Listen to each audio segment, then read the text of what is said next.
On three? Yeah, I think whenever you want to One. go. 2, 3.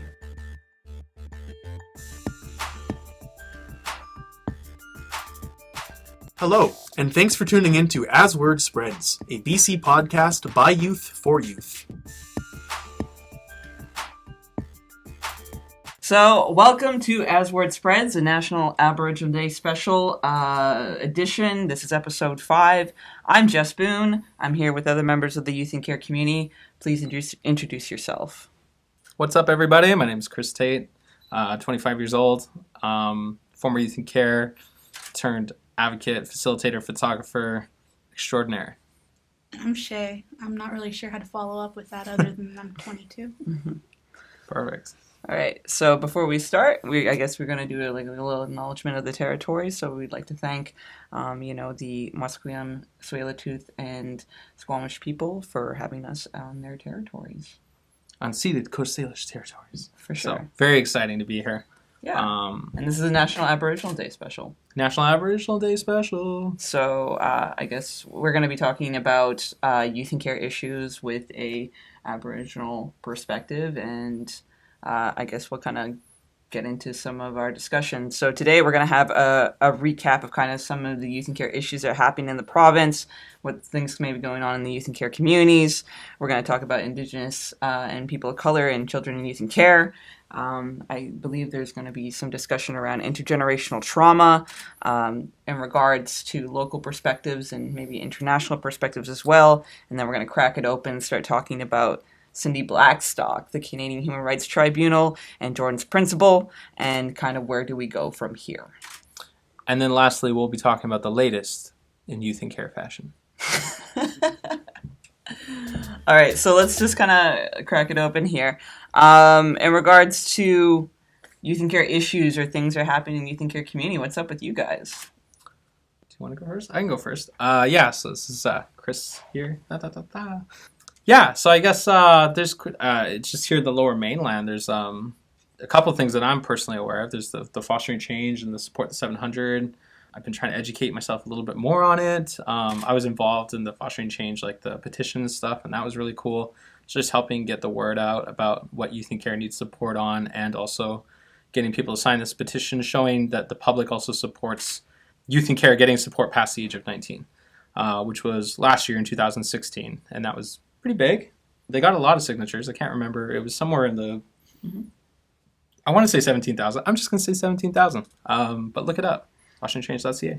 So, I mean, we also know with the Fostering Change Initiative, that was a huge thing around getting youth and care issues on the map for the election. So, for the first time ever, and I think this is something the youth and care community, should really pride itself on, that youth and care issues was actually brought up by all 3 provincial candidates. So they all had a stance on youth and care issues. I don't agree with necessarily all the the things that were said, and some of the initiatives were good, and some initiatives that, but the fact that it was even there, and Fostering Change had a piece to do with that. What about yourself? Any youth and care issues or anything happening in the youth and care community that you've noticed recently, or things that are important to you? Well, Chris was there with me for the collective impact. Yes. I should have mentioned that too. Yeah, feel free. Failed. I feel like you were more involved with their initiative for the Youth Aging Out this year. Oh, yeah. So we did a Connect to Thrive event, which was focused around giving youth who are aging out of care in the Lower Mainland. So specifically It was Metro Vancouver. Metro Vancouver. But there was a certain number of youth who were aging out specifically here, and I'm already forgetting. 93? Yeah. And we were looking to give them some actual transition kits to support them as they were aging out, because maybe that isn't so publicly known, is that when you age out of foster care, you aren't, unless you're like super well connected and super have like on your game and know who's who or whatnot, or have a lot of support, so you don't actually get given anything when you age out. And we thought it would be nice to get youth in care some transition kits, which consist of things like when you move out on your own for the first time, you get like, pots, pans, sort of the basic needs. And we tried to get it all in one thing so they could take it with them. Did you try to pack those at all? I wasn't involved with actually packing them, I did, and it was really hard to try and fit everything in there. I, however, was involved in loading them in the truck, and that was another story. So that was a pain as well. Yeah, that was a workout. So that was a really cool event that we did this year. That should have been on the radar first. And it went pretty well. I know I can't remember the exact numbers for the turnout, but every person, youth who's there that I talked to, they were very happy with the event. And so that was, to me, what was really exciting. I know we didn't get as many as we were hoping, but in my personal opinion, I'm like, if we can help just one person, that's a win, you know, let alone like 20, 93. How did your panel go as well? The panel was great. I talked on this panel kind of just, you know, to fill that last space, but also like to talk about some of my success coming out of foster care. I've had, in in comparison to most people, you know, had a lot of supports, and I had a lot of things happen for me to get, you know, me here basically. And so I tried to talk a lot about how it was useful for me to have a lot of supports, have like the right connections for me to get housing and furniture, and I tried to talk about like sort of how I did that, and not just that I was successful, but like how I actually got there and what was useful for me. And really that was the focus of the panel, is like, how are we going to give young people advice for when they age out? So it was really cool. Yeah, really exciting. I have a question for you. So, like, the youth and care community is, you know, relatively close-knit, and there's a lot of people who've, you know, either been doing advocacy within the youth and care community for, you know, some people longer than others. But what do you think it is about the youth and care community where you have a whole bunch of former youth and care stepping up and really committing themselves to this cause? Like, why do you think that is? Honestly, I feel like it's because after going through it all, you kind of see where the indiscrepancies lie, and where these other youth are going to be needing the support where you lacked it. Mm-hmm. And I mean, I think it also goes back to that whole like the foster nation ideal. Mm-hmm. Just because, I mean, once you've been through it, it's a lot easier to find friends when they've been through it and they understand you as well. Mm-hmm. Well, it is extremely close-knit. I mean, like, I've known Chris for years. I've known a lot of former youth in care for years. And there is something like a certain, like, very, very committed over a long period of time. And I think we're starting to finally see that pay off with, you know, being a part of the election issues now, or like really putting people who are very actively making themselves visible. What do you think of something like that? I feel like it's important. You're right, exactly that. For a long time, the issues weren't exactly being brought to light. Mm-hmm. And now that it is, we're starting to see things happen. Just at the last Collective Impact, they were talking about how they're trying to get rid of the derivation tickets for youth in care. Oh, yeah. They're talking about trying to get a specific piece of ID that sort of shows that you're in care. Okay. That would kind of offer you things that a normal piece of ID wouldn't. Okay. It's important to get out into the community and connect with people and try and work on these issues. Okay. Well, thank you for that. Let's crack it open. So there is obviously from a whole bunch of different places, from the grassroots to the big institutions like MCFD or the provincial government, discussions around Indigenous youth and sometimes people of color, you know, children and youth in care. So, I mean, we could crack this open however you guys would like. Would you like to start with maybe issues around overrepresentation or specific issues or specific victories of Indigenous youth in care? I mean, like I said, challenges, victories. Some of I feel like a lot of the positives that I'm seeing is that it seems like that more and more people, especially within the Indigenous community, are really becoming aware of how many youth in care are actually Indigenous and need to be supported. And when I've talked to people who are sort of outside of all of this, both like quote unquote the public or the people who aren't maybe necessarily directly involved with the foster care system, I have heard a lot that they're like, yeah, we're not like, yes, we are aware of like the amount of Indigenous people and yes, now we are actually also trying to be involved in how we shape and change that. And I got to talk to a lot of people in Ottawa recently about that, and I was really surprised to hear like from this RCMP officer, like she was very aware of it. This other girl who's like very much into the tech world, and they're trying to build stuff within that, and just seeing all the different opportunities. And they were like, yeah, we want to hire Indigenous youth, and like especially if they're in care, and give them new doors and new opportunities. And that was really exciting to hear for me, as well as like just see what's happening here in the Lower Mainland as well. It's so interesting because I've actually heard about this relationship with Indigenous groups and Indigenous activists in the tech industry, and for that is a very unlikely, you would think unlikely victory of people trying to create art or video games or media together. So that's interesting that you bring that up. Yeah, it's just growing. I mean, it's like even just with Indigenous actors getting out there more, it's an area of growth that just kind of needs to happen. There's so many Indigenous people getting on the map, just like with advocacy now with, other areas as well.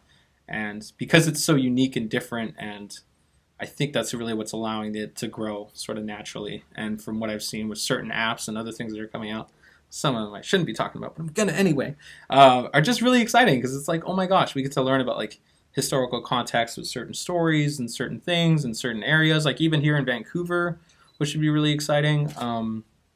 There's the Kannada Festival that'll be happening as well, which will be bringing a lot of like traditional structure and stuff here in Vancouver, and like getting outside like of the Indigenous community, people involved and that kind of stuff. So that's really exciting. I think, if we can just expand on this a little bit more, and then we'll kind of turn over to Shaylin. But I think that it is quite a big victory, because historically what you've seen is Indigenous people represented in media and film, and these stereotypes, these tropes, these things that are overtly racist. So to see these kind of things of new media coming out and these relationships being built, it seems like.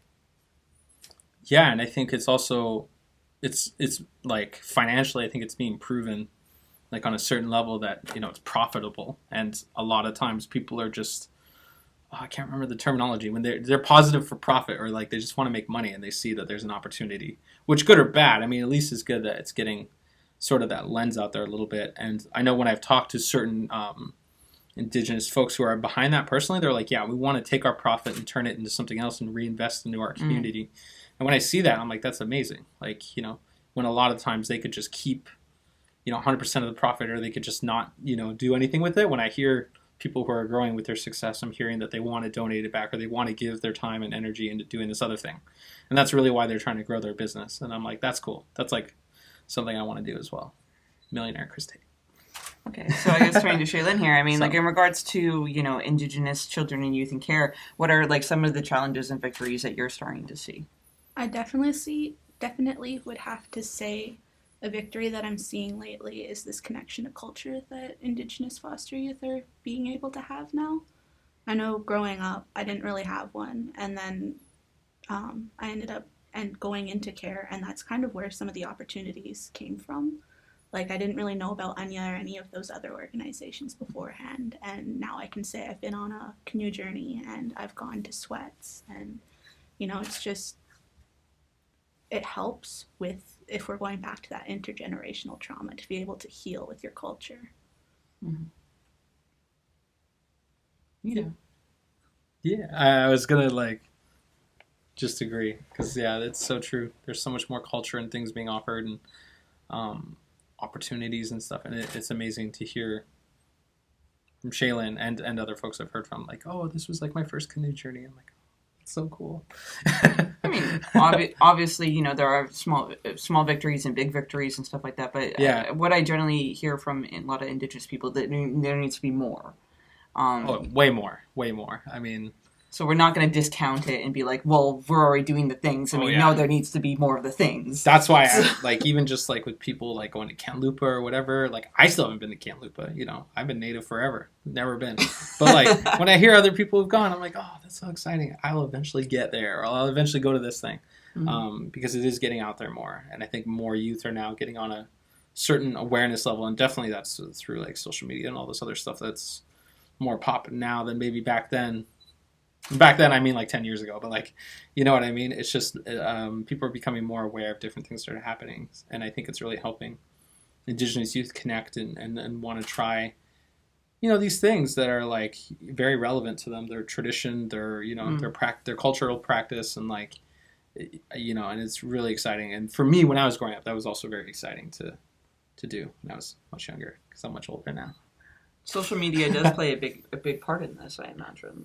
So in regarding to connecting with people, and ideas and stuff like that, or reading, what people have to say about certain events and reflection and stuff like that. So. For sure. I guess if we want to go into that intergenerational trauma. Absolutely. I just wanted to take a look at dating back even all the way to residential schooling. Nearly every Indigenous family's got some sort of experience with ministry care. I've got a friend in specific who had her great-grandfather stolen into a residential school. And in the generations since, every child that's been born into that family has had some sort of experience in government care. I mean, this person had 6 aunts and uncles, and out of all of those families who had been started, only one of them managed to keep their children. Mm-hmm. And I mean, like, it's really no wonder why 60% of youth are in care that are in care are Indigenous in BC. Okay. Well, there's so many different ways that we could look at this issue. I mean, for yourself and stuff like that, where do you think, I mean, if we're going to look at the reduction of, or trying to reduce the number of Indigenous youth coming into care, what would you put forward as your idea? Like, how, could we improve on this? I'd say more family programs for not only just young parents, but parents who are struggling. Mm-hmm. Not only that, but I see a lot of these programs which are for single mothers only, and that kind of enrages me because there's a lot of single fathers out there who need some help as well. Okay. So, in other words, it's really putting it out there, like, listen, if we're going to do social services or we're going to do social policy, you cannot have this thing where it's a separation of family. It's like family first. Family is the front line. Specifically, yes. Even if you see, like, the housing first things, I feel like there should be one called family first, where you're just focusing on that core, the nuclear family. Mm-hmm. I can only speak about this as somebody who's mestiza with a Trinidadian descent in regards to family structures and stuff like that. I mean, like, I know where my mother is from, that family was the front line. You don't necessarily see as many social services in other parts of the world because you have these massive families that they have multiple parents essentially for a whole number of kids. Is this usually how Indigenous families would work here in these places? And do you think that's recognized? I feel like it is and it isn't, because just because you have a big family doesn't necessarily always mean they're very close. Okay. More and more you'll see families be spreading out because people choose to move away and start somewhere else, and then they're sort of just like stuck there by themselves basically, and who's going to help them if their family's in a different province, Okay. You have anything to say about that, Chris? Yeah, I mean, my family's like everywhere. I mean, I'm from Morristown, BC, which like nobody knows where that is. It's like so far away from Vancouver. But like there's a lot of people who identify as Gitxsan and Wet'suwet'en, which is where I'm from, who live here, which is crazy because they're all like building their own network here now because of that, because there's just so many of them here. And I met so many people who I found out later was like my cousin. I was like, whoa. And it was like, my cousin Jolene, who works at Mount Pleasant. I was just like, oh my gosh, we're related because this person, that person's related to my dad, which means they're related to me.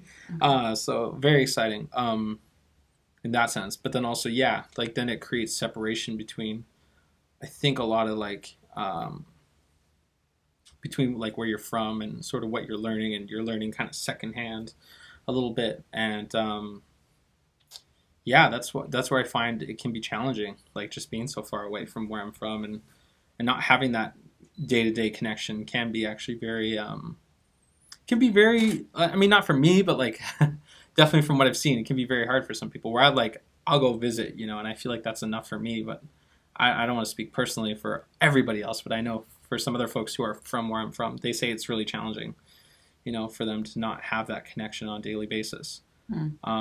Which I'm like, wow, that's something I've never really thought about until this year.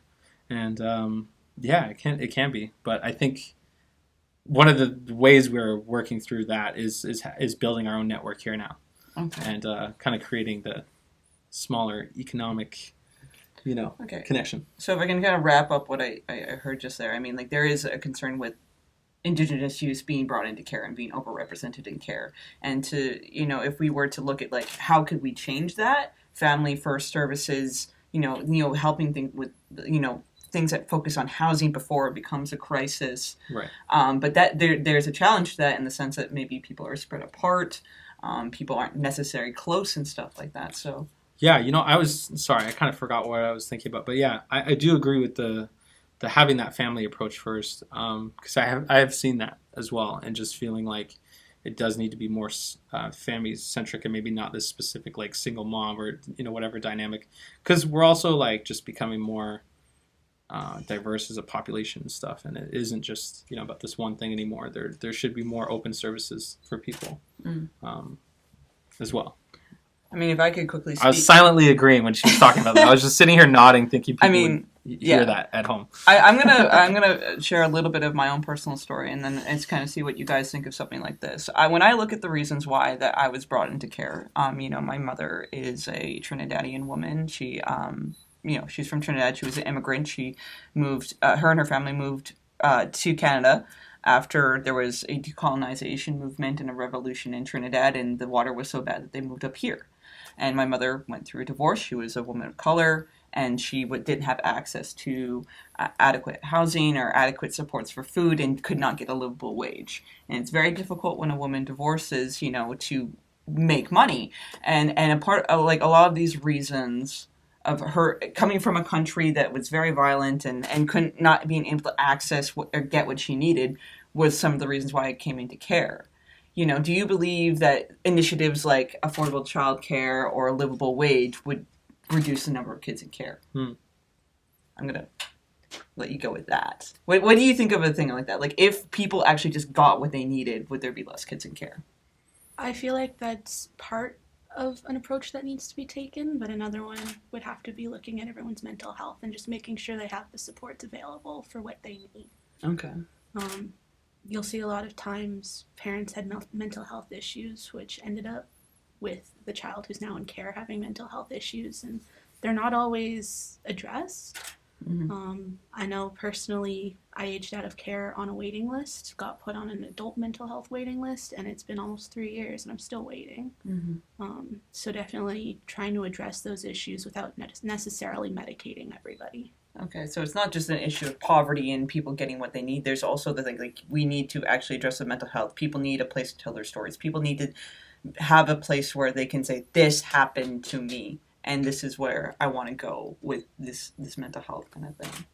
Yes and no. I mean, like, they need a place to go, say, if they have issues expressing themselves, they need to be able to find a place to teach them how to cope with that. And just sort of how to live every day in the best way that they can, I guess. Do you want to build on that? I think the question, I guess, is like, we've asked, like, poverty reduction and stuff like that. Would that reduce the number of kids in care? But, like, now there's this mental health component to it. Well, I think when you look at the overall, like kids who are in care, not just Indigenous youth, but just all kids, and then I think being able to actually hear what it is like that is actually putting them in care and why they aren't, because I know a lot, like, I've heard a lot of people say, oh, like, I did kinship care and that kind of stuff, and like why that isn't maybe being more looked at as like an option, because I'm like, with Indigenous folks there's no end of like family, and yet a lot of the times family is never considered as like a second option, like other family, which is really insane, because like I have a pretty big family and it seemed like nobody was considered when I was put into care. I was just put into care because that was, the avenue to go. And then when we're talking about kids who are like aging out and that kind of stuff, we're not looking at like the building the right support networks for them. And I think we talked about this was just around like how are they supporting themselves? How are they like having people out from outside the system help support them? And how are we building those genuine unpaid, relationships? But I think so. Part of the question, I would say, yes, it definitely needs to be looked at and addressed for the poverty reduction, but also like we need to look at what are the bigger issues of why kids in care just generally are going into care, and what can we do to help support them better than just going to care and that be the only option. And I know that's something that's been talked about pretty big in terms of the youth and care community, like why other avenues aren't considered. And I know in like 2011 we were talking about like teen adoption, that kind of stuff. And I actually was suggesting to them that we move toward talking about building permanency in young people's lives, and not just teen adoption, because that is like really great. But like, what are like permanent housing options? What are like permanent like support people options look like? And what is like, building permanency in your life really look like? Because I think when we talk about teen adoption, that's such a specific answer, but it shouldn't be the only answer. I mean, the whole entire permanency thing goes on, and so many things. It's good for your mental health. It's good for your finances. It's good for you being like, I have friends. Yeah. Nobody can argue permanency, but when it actually comes down to on the ground and having that social worker and switching social workers and this bureaucracy that surrounds it. I mean, the minister only stays in for how long? Like, let alone like the people on the ground. Like it's absurd. I mean, as much as Stephanie Cadieux is the longest running minister. Shout out to Steph. We're homies. Okay. Shout out to Steph. But she was the longest running minister. Until then, we've had a lot of people hopping around. We've had, what is permanency when you have people with massive caseloads, people, social workers who get burnt out, and this very much it is very much a starved ministry. Mm-hmm. So, and people got their hands tied, so even if they want to help people, it's like, oh, I can't actually do that because it's, I only have certain, it's just a certain amount of time in the day, let alone a certain amount of manpower people power to put into the... And mandates, too, and boundaries, and all this other kind of stuff, and ethics that surrounds social If I want to work. give this youth in care a ride, I need to get a criminal record check.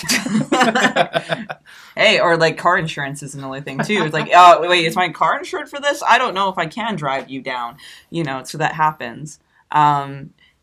In regards to, we went on a huge journey from talking about intergenerational trauma to why kids are being brought into care, to mental health, to family structures and stuff like that. Is there anything on intergenerational trauma that you folks do want to speak on? I think that it's a real thing. I think when I've talked to other non-Indigenous folks and people who have, aren't aware of these things, they're like, oh, that's not really a thing. Or it's it's kind of just for this offshoot. I'm like, no, it's a real thing, and it's not just Indigenous people struggling with these things. It's actually a bigger thing than I think what a lot of people play it off to be. Oh. And I think that's something I've talked with actually a lot of people about. And so I was very excited when we were going to be coming here today to talk about it because it's a real thing. And I feel like you can never play it down because I'm especially with Indigenous folks, especially with all these things coming up around Canada 150 and looking at our history and what are we really celebrating? Really. First off, we can easily say that intergenerational trauma is a real thing. Many groups of people have experienced it in the world. When we look at, the Jewish community post the Holocaust and everything that happened with concentration camps that happened. I do know that there, many people during the decolonization movement in the Caribbean have faced intergenerational trauma. Many people of color end up in care, because of those issues. You see this with any sort of kind of social or political event that the children afterwards are impacted, and to these places, this was an event. This was a form of genocide. So, to deny that would be ludicrous. That it's not a real thing when we've seen it so many places in the world. Yeah, and a lot of the time when I've talked to folks, they're like, oh, that's a historical context of a thing that happened a long time ago. And I'm like, yes, but it's still affecting people today because it carried on since that time, or since residential school, or since this thing, and you got to respect that, and these people are still trying to heal from that. And it doesn't just happen overnight. It doesn't just the healing doesn't just come from a large lump sum of money. Just because this person got this thing doesn't mean they're necessarily okay now. Well, and here's the thing, it didn't happen so long ago. I remember the first time that I ever heard about residential school systems, I was 16 years old, and I had a youth worker who was a residential school survivor, and he was only in his 30s.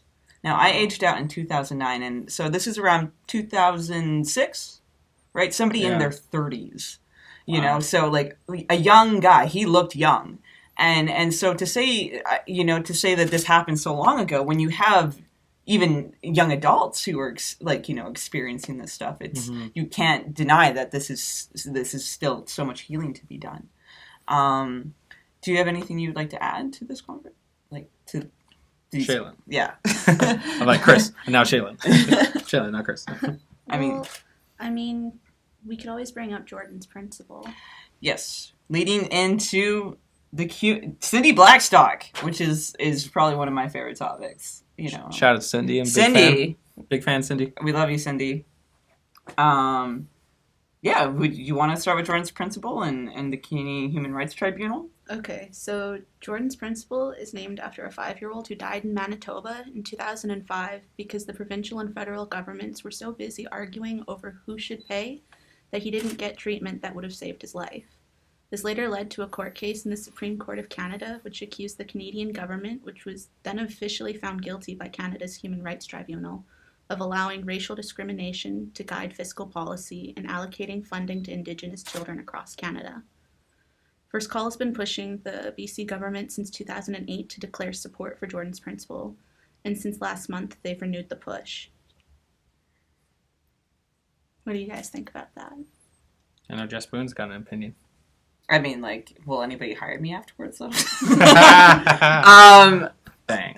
Well, like, let's be serious. I mean, where do we even start with the whole entire discussion around, like, the Blackstock case and the Canadian Human Rights Tribunal? I mean, these are big systems who are very aware of what they're doing. When we look at, Cindy, filed the Human Rights Tribunal back in 2007. She fought it for 9 years. All these horrible things happened in regards to, the case trying to get dismissed twice on technicalities. They spied on her afterwards, and she found that out through, filing the Freedom of Information, and she won, which is amazing. It's absolutely phenomenal what Cindy is trying to do. I mean, because I consider her to be, a modern day Martin Luther King, and Heard it here first. actually, no, she's been called that by lots of people, man. So You heard it here second. but so and here we are, with her crew and stuff like that, putting in non-compliance orders. This is how do you like this? Cindy's work was supposed to address this inequality of funding between on reserve and off reserve that would greatly reduce the number of kids coming into care. In my mind, this is when I look at Cindy's work, this is what I see. You have this person who's like, this is BS. You should be paying equitable funding for health, education, and child welfare, and less kids would be coming into care. And they fight against this, and we see this with the non-compliance orders. You see this with members of parliament coming up and saying, like, stop fighting this, you lost in court, pay up. To me, it doesn't come across as reconciliation, and so now we're in this weird limbo of, like, what happens now? I mean, apparently there's some updates recently about what happened on we heard something about, like, the Canadian website updating. I don't know enough about that yet to make a comment, but I look at it and There I was shake. recent updates on. I look at it and I shake my head. I'm just. That's all I can say. Yeah, I mean, the reason I gave Jessica, a little bit of space, because, studying this for 2 years, I'm like, I just heard about this thing. But, like, I feel from what I've seen and what I've heard and what I've, been sort of also kind of experiencing with all this is just, like, Cindy's push has been really good, and it's been really, like positive, for a lot of things that are happening. But, like, yeah, it sounds like there's a lot of resistance in terms of, getting that right support for on and off reserve. And it's just absurd. Like how long do we gotta fight for these small things, man? I thought, like, we were past all this, and that was my opinion on it. That's why I was like, maybe Jessica would talk a little more in depth than me. I mean, I'm like, this her work has definitely been an inspiration to me, into the sense that, like, it opens up all these questions around, like, colonial policy and what does this look like in other parts of the world.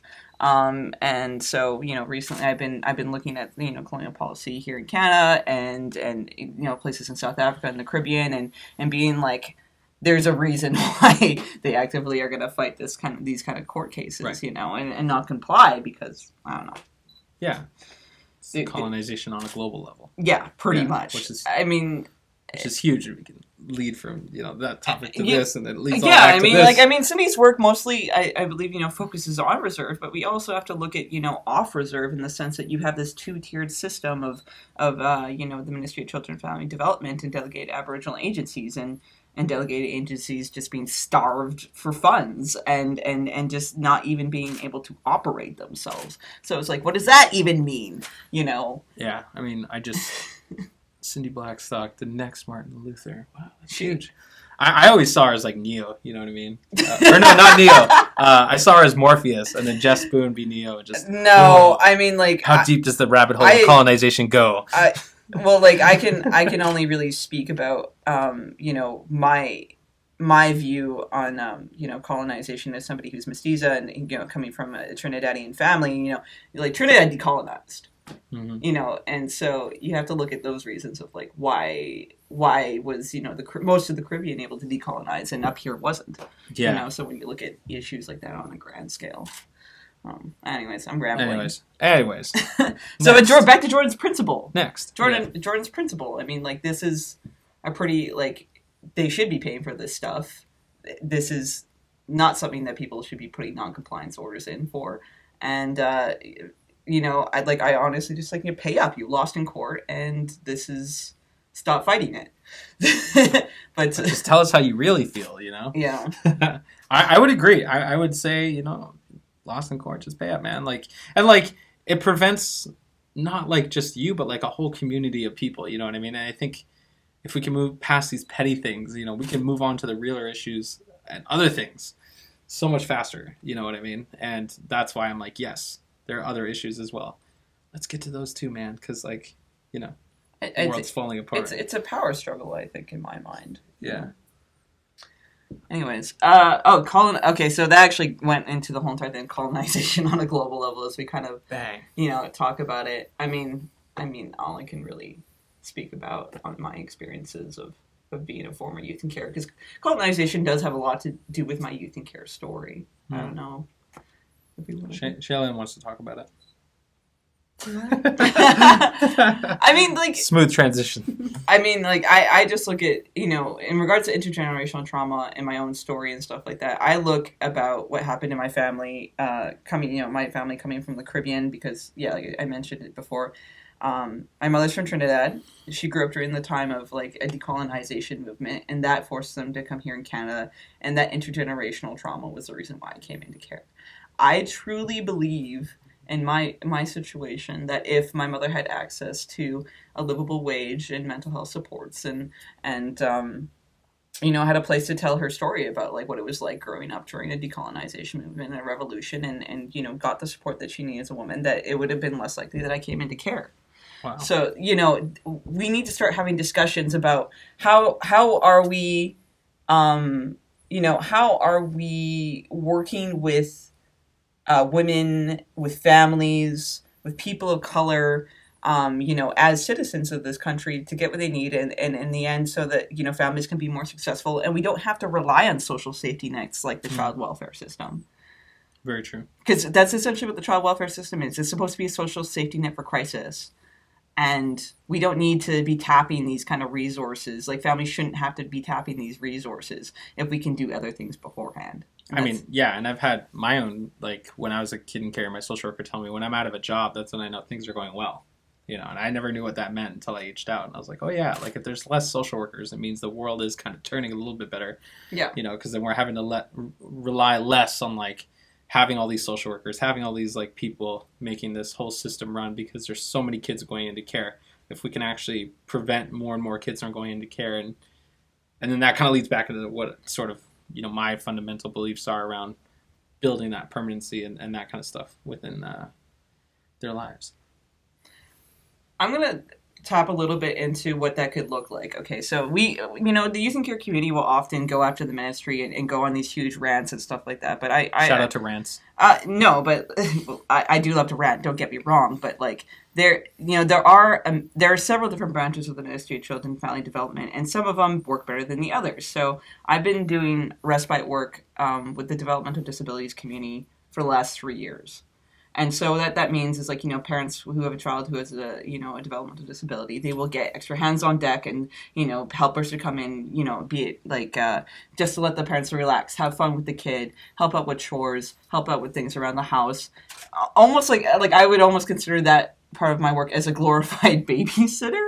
But this is a functioning part of the Ministry of Children and Family Development. Does it ever get any recognition? No. Not really, because it mostly focuses on the crises of youth and care.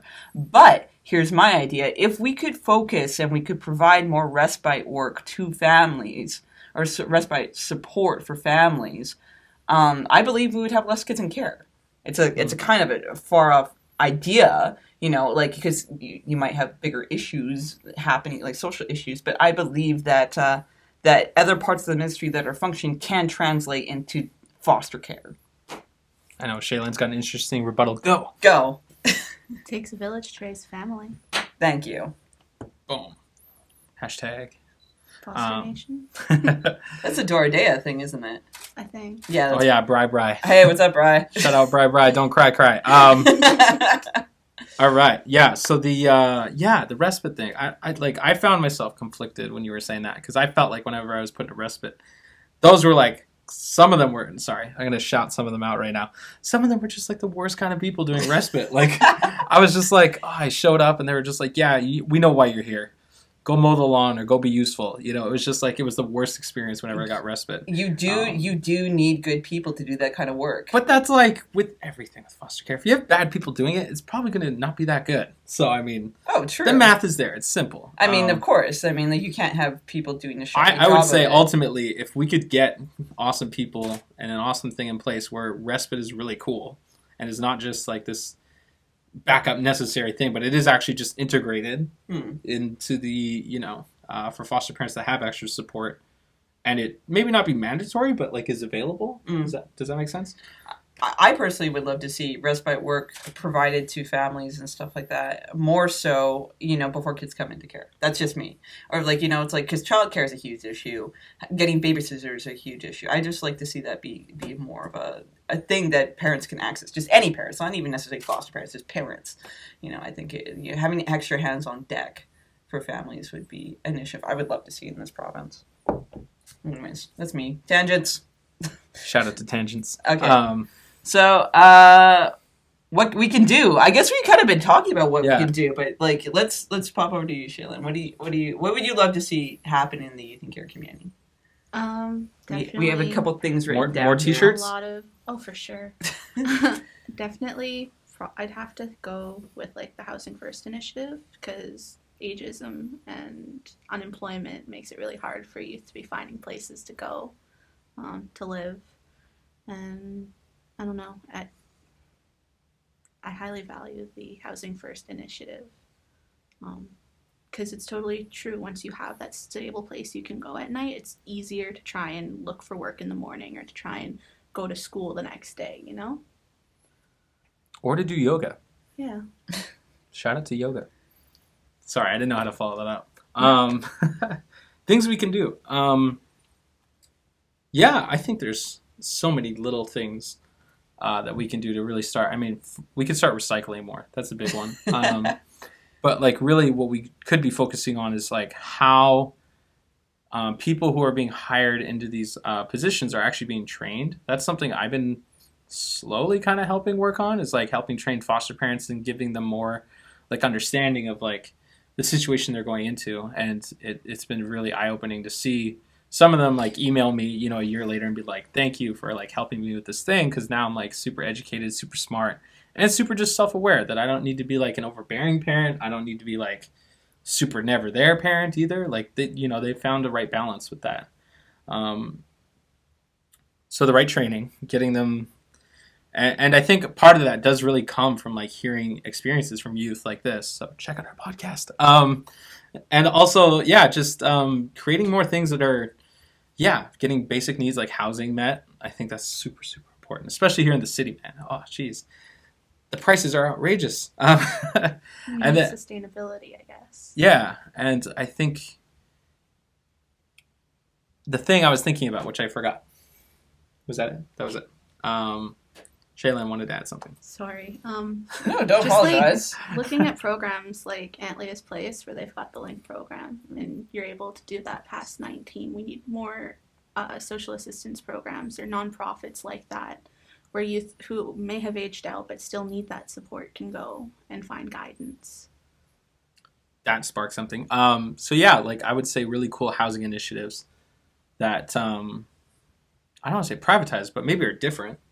At least, because I feel like the housing I'm in is very unique to like Aboriginal artists, and it works for me, and it's like supporting me in doing photography, and also like working with other artists and collaborating and having that opportunity. And I think there needs to be more stuff around that, especially like for youth and care, because there's, I'm sure, a ton of youth and care artists, and I off top can't think of like a youth and care artist building, you know, or like a youth and care building in general other than BYRC and some other very specific things. Like I think there just needs to be more housing options in general, because there's a lot of people moving to the city, and a lot of people leaving Vancouver too, though. A lot of people leaving Vancouver too. So it's a weird place right now. Yeah, so I mean, I think just being at least creating more housing options though, regardless of what the stats of leaving and going are. Because I feel like when I was trying to find housing, even now as a 25-year-old, it's like next to impossible. No. You know, and so, like how are we, creating more options? You're talking specifically about rentals though, right? I guess specifically rentals, but then I was kind of leaning more toward like how are we, like the rent to buy, or like how are we actually creating bigger options for people? Like, especially people know they want to live in Vancouver, they know they want to be in. Well, like, I was having a discussion with a whole bunch of other advocates yesterday about middle housing, because, like, we should have this continuum of, like, a young person who may be in supportive housing for 2-3 years, like the BYRC building that's in Vancouver, but then having middle housing where it's like, a young person can actually afford to rent here, and then slowly, as they get into their 30s, look into putting a down payment on a place, or having a place where they can rent, where they can start a family, and that continuum of housing is slowly starting to disappear. That middle piece of like mid to late 20s young professional that is, unless you're some person, I don't know, like in tech pulling in some crazy paycheck, it's very, very difficult to find that middle housing in Vancouver. So Gregor Robertson, if you're listening, this is for you. Hey man, this is like a lot of the advocates of the community centers and their discussions and their thoughts on this kind of stuff. So these people are already talking to Gregor. When this podcast gets released, I'll make sure that his assistant gets it because I have her email. So I'll send this podcast. Shout out podcast episode 5. Okay, so we're talking a little about housing, things that we can do. I mean, specifically for youth and care. I mean, we've talked a little about reducing the number of kids in care, maybe. Family first initiatives, and we've talked a little about housing and transitions. Anything else in transitions that you would like to? Yeah, I think there needs to be more like opportunities for the peer-to-peer mentoring. I feel like I've just naturally had a lot of those opportunities with folks, but like in terms of actual funded positions or funded opportunities, I think there needs to be more. And I know it's kind of being looked at, but not really. And I think what really helped me was literally just having a former youth in care being like, oh, don't forget to have this, or don't forget to do that. Yeah. And like, this is something I didn't have, and if we can help you right now, it'll help you in the long run, which a lot of them did. And it really helped me. And like, just being able to have that mentorship was really important. I think that's something we could be doing and should be doing. Because sadly, but then a good thing is that there's a lot of former youth in care, especially within the city. I mean, a lot of them now are like advocates, Jess Boone. But like, what other opportunities are there? And I know me and you have talked about that many times. I mean, let's go over to you, and then I'll say my piece about the whole entire mentorship piece, because I could speak a little bit to that. But I definitely agree that we need more youth mentors, like the peer support initiatives at like, I don't know.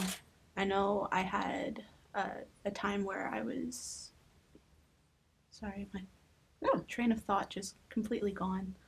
I did a peer support role for the Burnaby Youth Hub for a little while. Oh, nice. Yeah, and I really enjoyed my time there, and just taking a look at roles such as that, where you could have a former youth in care in like a community center or something, someone you can go and talk to if you didn't want to necessarily speak to like a youth worker who you weren't sure if they would get you, Yeah.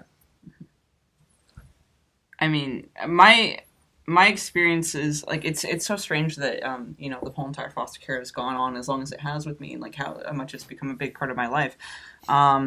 So when I aged out of care and I started getting involved in advocacy, I think it wasn't even long after I aged out. By the time I was 21, I had already landed my first contract as a youth worker, and I remember that being such a huge shift in my life. Like I remember that being like it was me starting my college program and me getting connected with the Fed or the Youth and Care Network and stuff like that, and this huge shift in my life. Like I had really cut out like a lot of substance use in my life. I had made a very conscious decision of this has to change. This is what I'm doing, and and from there, this huge opportunity of just like new friends, new life, new. It's just amazing how much opportunity there is in advocacy to meet new people and to have new experiences, and so yeah, I mean there is a lot of former youth in care who do step up to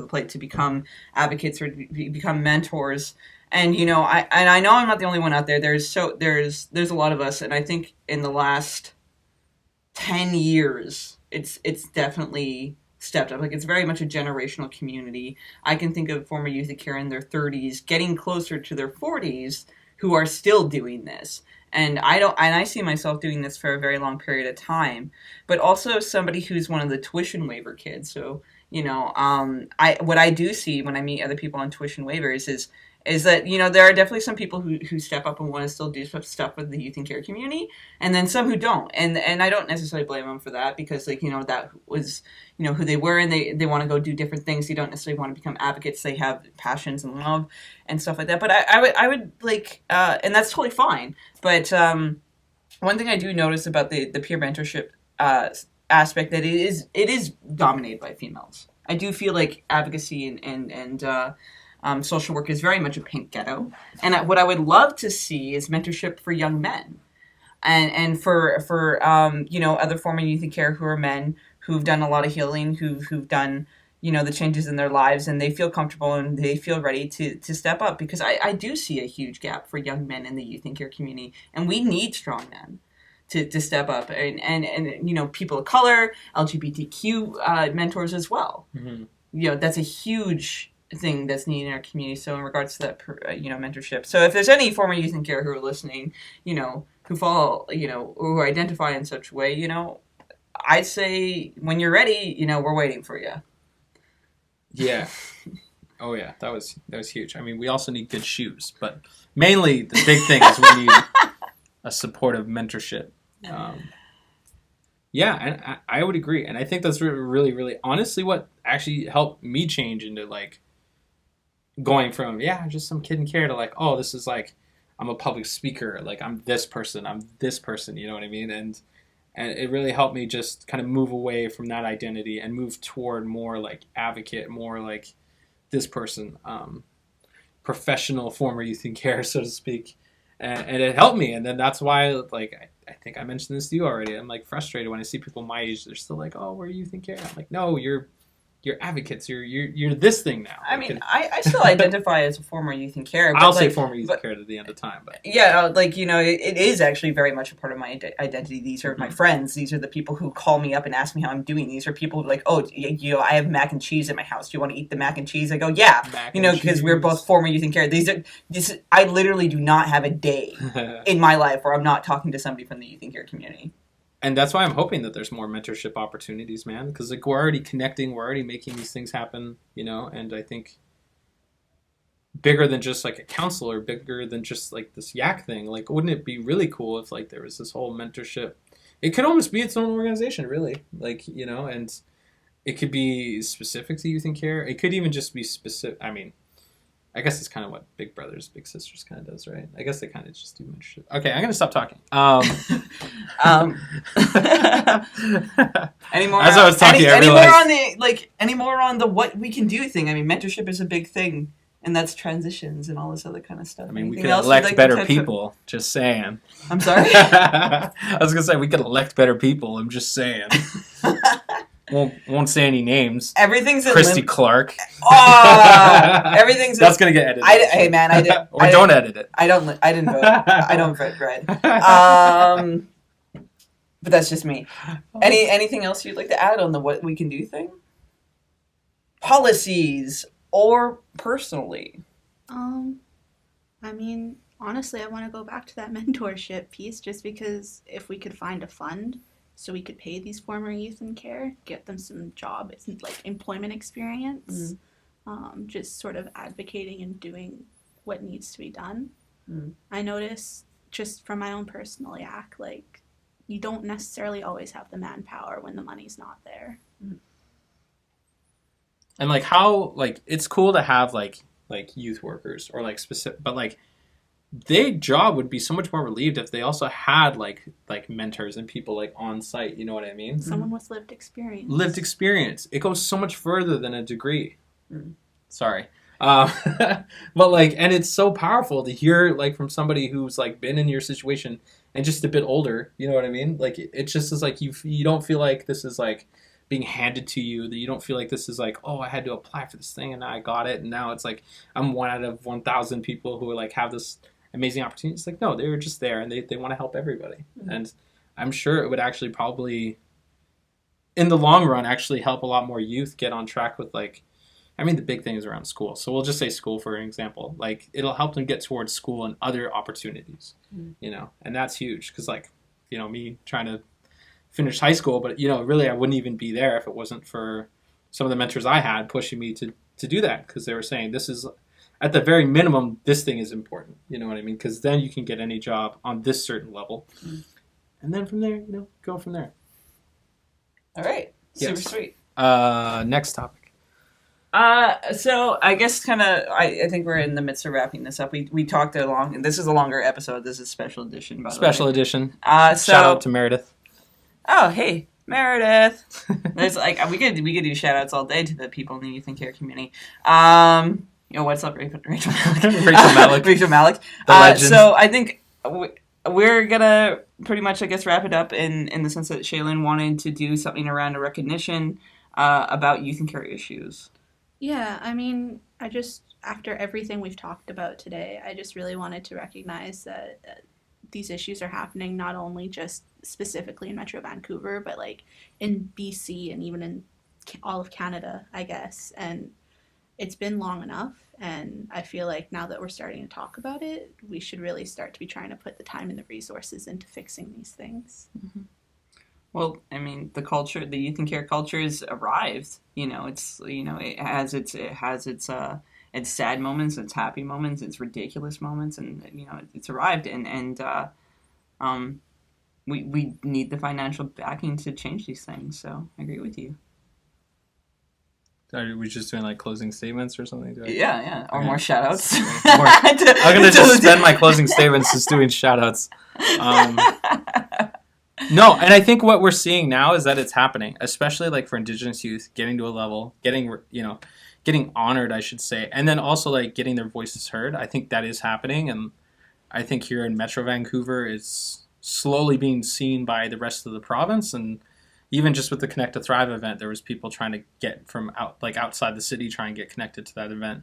And that's because there's a hunger for it. And I think if we keep pushing for it and keep pushing for Connect to Thrives to happen everywhere, then more people can have transition kits. And not just like for this one event, for this one thing, Shouldn't that be policy? It should be policy, exactly.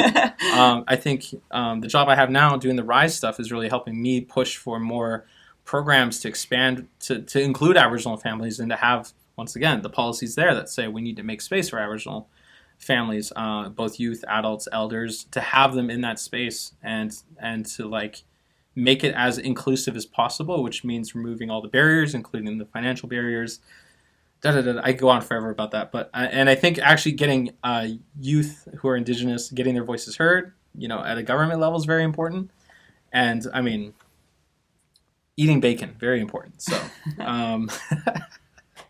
but yeah, I think, and also making sure that if you're one of the people who are involved in like one of the networks or involved with one of your organizations, seeing what you can do personally as well. I think that there's so many times youth are told like, oh, you could be on this thing and this thing. But like, if you have a cool idea, like always bring it to someone, get it in writing, get it written, get it started. Because that's like really how some of these organizations started, was like somebody had a cool idea. Maybe they were a former youth in care, or maybe they were this person, but I'm a former youth care. I don't even have my grade 12, and like, I got to go to Ottawa. I got to go to do all these cool things. And that was just really because I started connecting with people, getting my voice out there. And not just saying like, oh, I have this sad story. I also told people like, no, I have this inspiring perspective of like how we can change the system, which is huge. And I mean, there's more than just us. We know you're out there. And so we'd love to hear from you too. Yeah. I mean, I definitely know there's a lot more youth and care out there than they put on and stuff like that. I made it very clear with, wanting to break stigma of like, to tell people that I'm youth and care so much to the point where it doesn't matter anymore. But, I mean, recognition. All right, so I guess that kind of wraps up episode 5 of As Word Spreads, a National Aboriginal Day special, and this has been a first call prediction. We'll talk about fashion next week. Okay. Toodles! Toodles.